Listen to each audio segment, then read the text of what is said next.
wajitahidi wasifungwe mapema. Kwa Simba wajitahidi wasifungwe mapema. Wana wachezaji wengi ambao ni wepesi kupanic. Mfano mzuri hata mechi ile na ile walitoa sare ya bao 1-1 ilikuwa na Ken Godi, ilikuwa kipa na ile Fountain Gate. Yes, paka kipa kwa red card. Yes, akatoka Fountain. Yes, like, angalia namna ambavyo walikuwa wanacheza.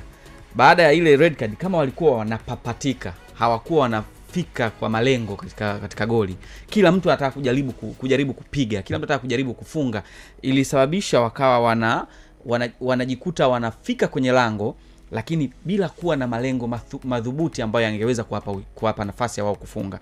Kwa hiyo ili kuepuka wasifungwe mapema, cha kwanza.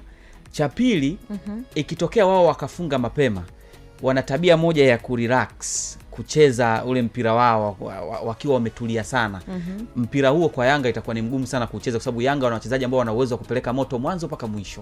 Yaani wana wachezaji ambao wakiamua kucheza mbio, wana uwezo kucheza mbio dakika nyingi za mchezo kuliko Simba. Simba wanacheza kwa vipindi. Yaani kuna vipindi unaona wanakimbia, wanapeleka moto kwa mpinzani, wanapiga pasi nyingi, wanafika, wanashuti, alafu kuna muda unaona wanatulia. Lakini Yanga wana uwezo wa kuamua kucheza kwa vipindi, lakini katika vipindi vyote sio katika mtindo wa kupoa, na wana wachezaji wazuri kwenye counter attack.